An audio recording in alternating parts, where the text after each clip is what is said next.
हर बच्चे का हुनर अलग है। बच्चे बगीचे की फूलों की तरह हैं और सबकी महक अलग अलग। इसलिए उनके हुनर को पहचाने। कोई पढ़ने में अच्छा होगा तो कोई खेलने में, कोई चेस में अच्छा होगा तो कोई क्राफ्टिंग में। जी हाँ, ये शब्द हैं देश जाने माने मनोरोग चिकित्सक डॉक्टर राजेश सागर के।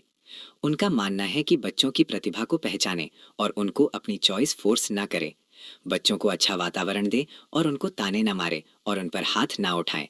ये सब चीजें उनके मानसिक स्वास्थ्य के लिए अच्छी नहीं होती हैं।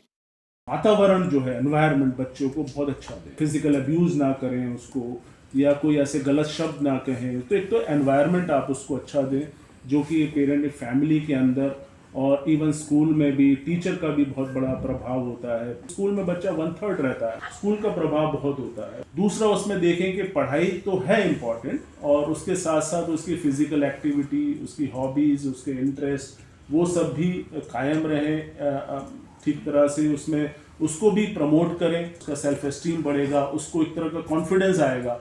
हो सकता है मैं पढ़ाई में इतना अच्छा नहीं हूँ बट मैं पेंटिंग में बहुत अच्छा हूँ, उसको एक तरह का कॉन्फिडेंस आएगा। क्योंकि सभी बच्चे एक जैसे नहीं होते हैं। ये जो है एक गार्डन, एक बाग में फूल की तरह है। हर फूल अलग अलग है, हर की महक है, हर कोई एक बच्चा यूनिक है अपने आप में। किसी में कुछ स्ट्रेंथ है, किसी में कुछ है, तो किसी में कुछ वीकनेस है। तो हमें ये मानना होगा कि सब डिफरेंट है, और उसी की स्ट्रेंथ को हमें समझना है कि उसकी स्ट्रेंथ क्या है, और अगर उसकी वीकनेस है तो उसको कोशिश करें कि उसको कैसे बेहतर कर सकते हैं। जैसे पेड़ जब होता है तो बहुत छोटे से बीज से बनता है, तो वो बीज जो है वो 14 से कम में शुरू हो जाते हैं।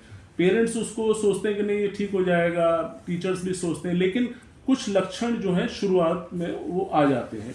इवन जैसे फॉर एग्जाम्पल आपने देखा होगा कुछ बच्चे बहुत सेंसिटिव भी होते हैं, किसी बात का बुरा बहुत जल्दी मान जाते हैं, ओवर सेंसिटिव होते हैं। तो वो शुरुआती दिनों में शुरू हो जाता है। देखा गया है कि जिनको बाद में जाके जो प्रॉब्लम होती है, जब हम चाइल्डहुड हिस्ट्री लेते हैं बचपन की, तो वो काफ़ी हद तक हमें ये सब चीज़ें मिल जाती हैं। पेरेंट्स बताते हैं किसी ने टीचर ने कुछ कह दिया तो आके रोने लगता था, है ना, इंटरेक्ट नहीं करता था, घर में मेहमान आए तो उससे बात नहीं करता था। तो ये सब चीज़ें शुरुआती दौर में शुरू हो जाती हैं, और तो इसीलिए उसको समझना यंग एज में इम्पॉर्टेंट है। ज़्यादातर हम इग्नोर कर देते हैं, और ये हम नहीं कह रहे, ये एविडेंस है, ये पूरा रिसर्च है, पूरे वर्ल्ड का रिसर्च है ये, कि जो सिम्टम्स हैं it start before the age of 14 years. कोई भी बच्चा जब डेवलपिंग फेज में होता है तो वो बहुत चीज़ें सीखता है, स्किल्स लर्न करता है कि कैसे मुझे बात करनी है, कैसे इंटरेक्ट करना है, कैसे पढ़ाई करनी है। तो वो उसका एक तरह का बेसिस है, दैट बिकम्स अ टेनेंट। और वही अगर चरमरा जाए या कुछ उसमें अफेक्ट हो जाए तो उसका अफेक्ट फिर आफ्टर लाइफ में भी होता है। और इसीलिए एक जो शब्द इस्तेमाल करते हैं जो बहुत इंपॉर्टेंट है, adverse childhood experience, adverse S, जो जिसके बारे में बहुत रिसर्च भी है। और उसका मतलब ये है कि कोई भी बच्चा, जैसे उदाहरण के तौर पे कोई बच्चा घर में अगर वो वायलेंस देखता है, वो ये देखता है, मैं उदाहरण दे रहा हूँ, जैसे फादर जो है फिजिकली बीट करता है मदर, बच्चा ये देख रहा है, सहम गया है, वो कह नहीं सकता, तो उसका अफेक्ट उसको मेंटल उस पर भी होगा।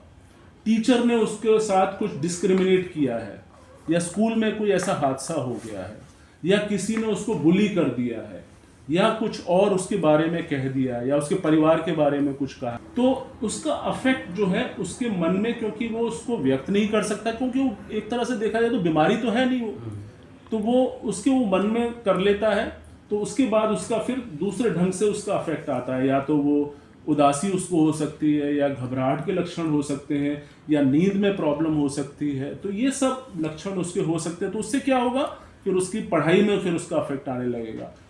तो ये उसका फंक्शनिंग में अफेक्ट हो गया। फिर दूसरा अफेक्ट हो गया कि लोगों से मिलना जुलना बंद करेगा, उसे लगेगा कि मैं उन्होंने मुझे ऐसा कहा तो मैं फिर औरों से मिलना ही बंद कर देता हूँ, तो वो उसको जनरलाइज करने लगेगा। तो उसका अफेक्ट जो है ना इन सब रूप में आ सकता है।